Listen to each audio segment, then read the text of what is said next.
Hello, everybody. Today, courtesy once again of some fantastic resources sent to me by my therapist, we are going to be talking about boundaries. So, this is a list. I will include the source for this list, but it's like actual academic people. This is a list of the 10 laws of healthy boundaries, and we're going to be going through these all 10 of these laws in some detail, as well as types of boundaries and I guess, some ways you can categorize your boundaries. And I'm going to provide sources for all of this in the description of the Instagram post and the video. Let's get started. So first is the law of sowing and reaping, and this is basically the idea that actions have consequences. So are the people in your life reaping... This, by the way, is regarding your personal boundaries.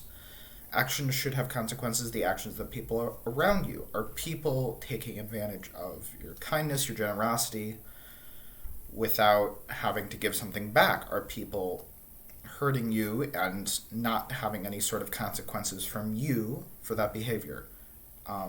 So setting boundaries inherently should set up consequences for the way people treat you, good or bad. People are kind to you, should be kindness in return. That's a boundary. The second law is going to be responsibility. So we are responsible to each other, not for each other.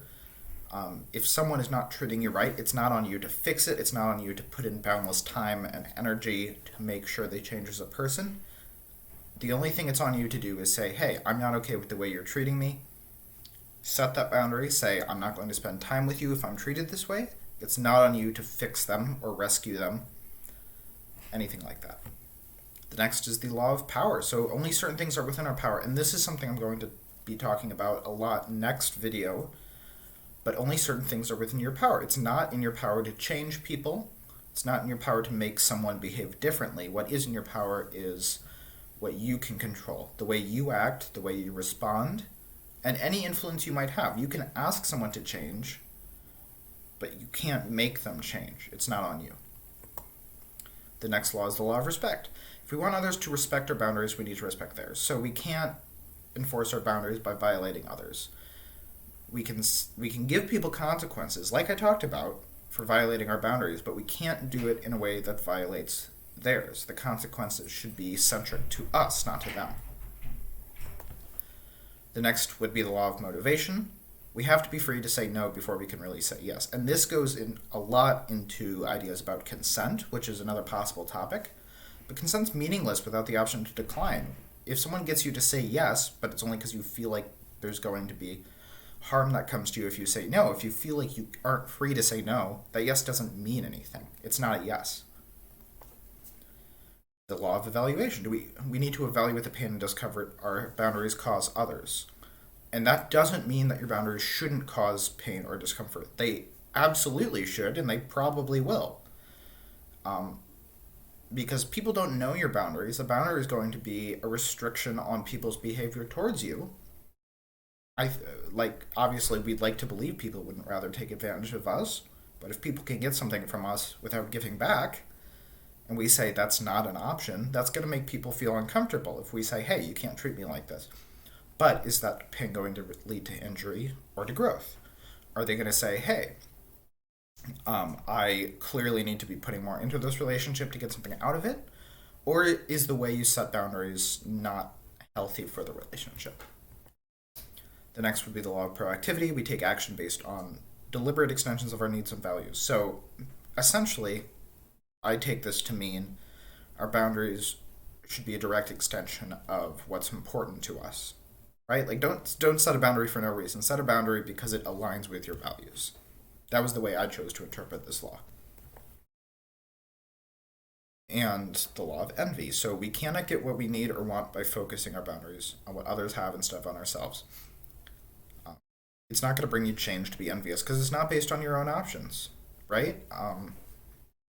If you feel insecure in a friendship because of someone's good grades, as an example, the way to work on that would be to work on your own grades, not to ask them. You could ask them not to share their grades if they're better, but you can't ask them to get worse grades. It's based on you, and your boundaries have to be based around yourself. And the law of activity. So we need to take initiative to solve our problems instead of being passive. if people talk about mind reading and boundaries, this is sort of that. Dysfunctional relationships occur when one person's passive, one is active. If both people have boundaries, but only one person is actively setting their boundaries, actively talking about, hey, here's what I need from you, here's what I'm not okay with, and the other person isn't doing that, you're going to have a dysfunctional power imbalance. The law of exposure, we need to communicate our boundaries. You really are exposing yourself. You're making yourself vulnerable by saying, here's a boundary, because that opens you up to people saying, I don't accept that boundary, I don't want to be friends anymore, anything like that. It can often feel so much easier to not communicate those boundaries, not rock the boat. But we can't expect others to respect our boundaries if we don't make them known. And that's a very important part of it. So those were the 10 laws of healthy boundaries. Now we're getting into types of boundaries. There are 3 sort of classifications of boundaries. There's rigid, porous, and in the middle we've got healthy boundaries. So rigid boundaries are overly closed off or distant or detached even from loved ones. You set your boundaries too close, you put up walls. Porous boundaries, you overshare, you have difficulty saying no, you're very dependent on others' affirmation and opinions of yourself. And a healthy boundary values your own opinions and doesn't compromise your values. Most of this is my interpretations, but what's on the slides is pretty much verbatim from the resources I was sent, which again I'm going to link. And then what types of boundaries are there? There are physical boundaries, which are, hey, don't touch me. Intellectual boundaries, there's emotional boundaries, sexual boundaries, material boundaries, and time boundaries. And I'm happy to explain more about any of these if anyone has any questions. But this is going to be a longer video anyway, so I want to make sure it doesn't run too long.